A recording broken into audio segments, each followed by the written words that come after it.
Okay, y'all, I'm gonna be super vulnerable with you again today.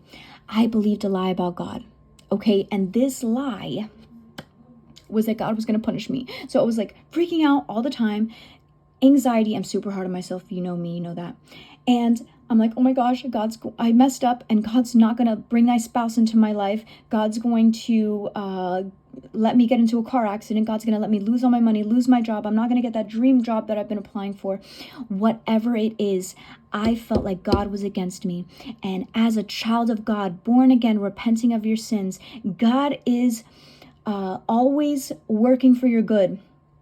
Okay, God's wrath is not upon his children. We're not appointed to wrath, okay? God is for you. If God is for us, who can be against us, right? That Bible verse, beautiful. So this is for born again believers. This is not for Christians who go to church on Sunday and then live like the devil the rest of the week. I was there, okay, but that is not, you can say you're a Christian, right? They praise me with their mouth, but their heart is far from me. That's one of the verses in the Old Testament where God is saying they praise me with their mouth. Oh, they say I'm a Christian, but their heart is far from me. They live in habitual sin. They don't care. They gossip and they feel no conviction. They're not born again, right? So I remember growing up, okay, and literally hating my parents for spanking me. If you spare the rod, you spoil the child, okay? God tells us to correct our children. If we do not correct our children, they're going to believe that there's no consequences for their actions.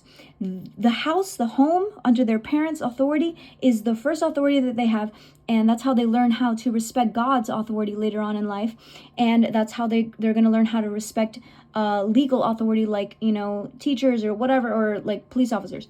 So if you teach a child that they can scream and they'll get what they want, they can act like whatever, and then there's no repercussions for their actions, they are going to believe that. Kids work with equations, right? And God shows us, right, through circumstances. We learn through circumstances, and we learn through mistakes. And when we make mistakes and when we actively go into sin, I've gone back to the world before. I've backslidden from the Lord, and I've gone back to the things he has delivered me from, drugs, sex, all those things. And I ended up hitting a wall because I endured the consequences for my actions. The consequences of my sin literally hit me in the face. It wasn't that God was punishing me. God actually put the rule, Jackie, be sober-minded, for the devil prowls around like a roaring lion seeking whom he may devour. Why? Because he does not want me to endure consequences, right? Of drinking and getting intoxicated and da-da-da, hitting somebody in a car, just an example. I didn't do that, but there's so many repercussions, okay? And so when God puts these rules there, we're like, oh my gosh, look at all these rules. It's to protect us, right? It's because he doesn't want us to endure the consequences of our sin. It doesn't mean that God's punishing us. You get what I'm saying, right? We do it to ourselves, okay? And so when I was growing up, sorry, I got on a tangent. Spare the rod, spoil the child. My parents would spank me, and I would hate them for it. And I would say to my dad, I remember having this conversation with my dad, and I said, Dad, why do you spank me? You hate me. And he said, no, Jackie, I don't wake up in the morning and I'm not like, oh, I can't wait to spank Jackie. No. He is like, I love you and I don't want to spank you. I'm not getting pleasure out of spanking you, but I have to do it. Right? So that you learn how to be a good person, and that there are consequences to your actions. The Bible actually says, there's a verse that says, if you don't punish your children, you actually hate them. And I'm going to put that in the description below. But God does not punish his children. God corrects his children. 1 John 4:18. There is no fear in love. Remember, God is love. There is no fear in love, but perfect love, which is God's love. It's the only perfect love. Perfect love casts out fear. For fear has to do with punishment. Come on. Hold on. Get that in your, soak it in. Fear has to do with punishment. And whoever fears has not been made perfect in love. We are not fearing God's punishment. We fear the Lord respectfully. There's a reverent fear, right? It's very different. Where I respect you, God. I know your power. I know that you can correct me. And so that's the healthy fear that's going to keep me in the straight and narrow. And I'm not going to stray because you will correct me. And it's either God's correction, right? Or it's the consequences of my sin. Either way, there is bad consequences to our wrong actions, okay? God does correct us, though. He sends correcting storms into our lives, and it's for our good. We learn in those correcting storms. Hebrews 12:7, if you endure correction, God deals with you as with sons. For what son is there whom a father does not correct? Like almost all of the parents of Gen Z, that's why they're all dressing like hoochie mamas out here at 11 years old. I don't care who is dressing like that, baby. You ain't going out like that.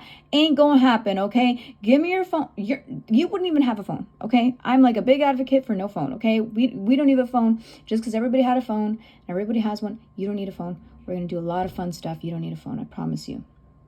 Okay, and you're definitely not wearing a bralette and a freaking bra and lingerie. I see 11-year-olds all the time with that. It's just crazy to me. But anyways, for what son is there that a father does not chasten? But if you are without chastening, if you are without correction, okay, if your God's not correcting you, flashing light, warning, this is not good, that means you're not a child of God. But if you are without chastening, of which all have become partakers, then you are illegitimate and not sons.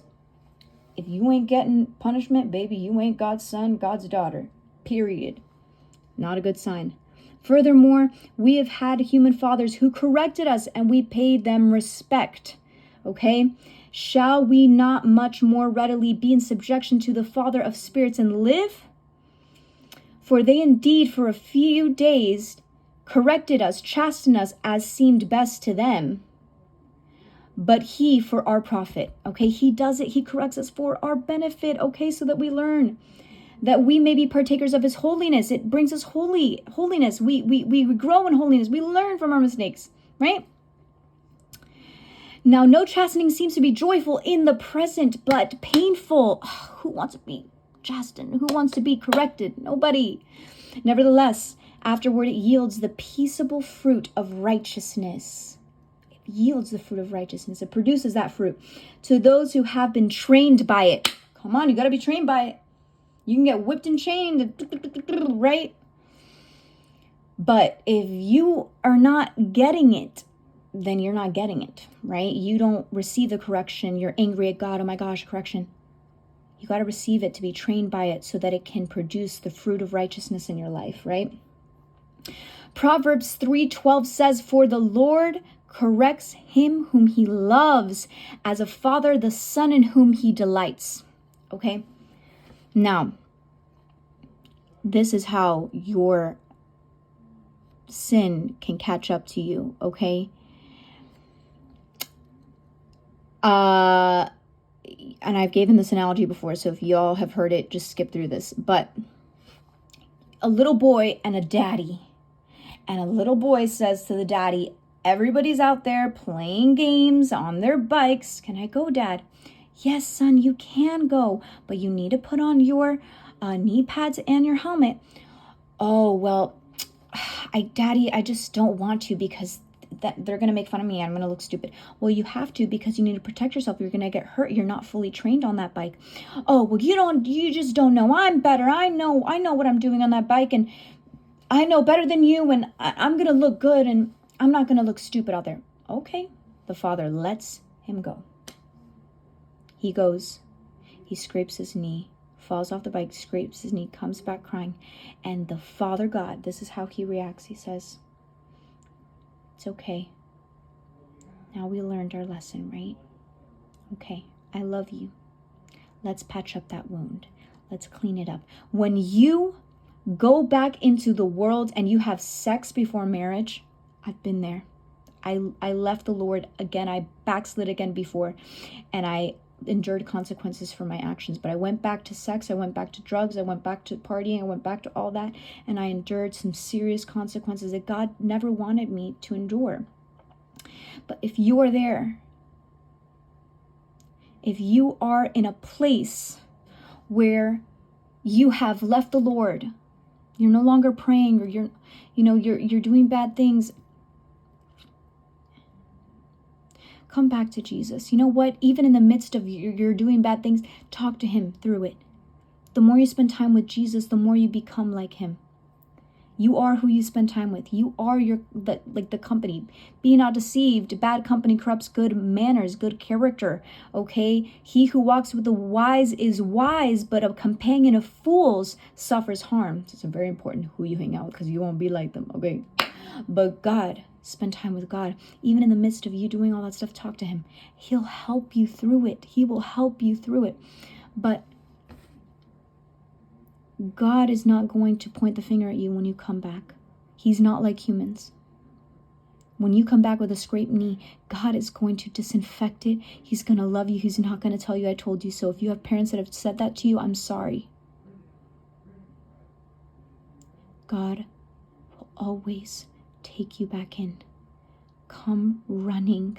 It's okay. Take baby steps if you need to. Start calling your Christian friends. Start hanging out with them again, because when you're in sin, you don't want to be around the light, because it convicts you.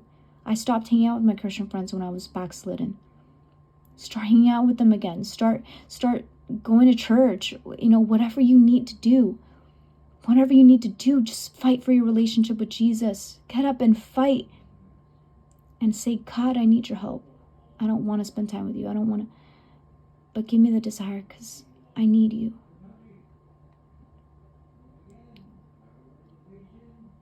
It wasn't the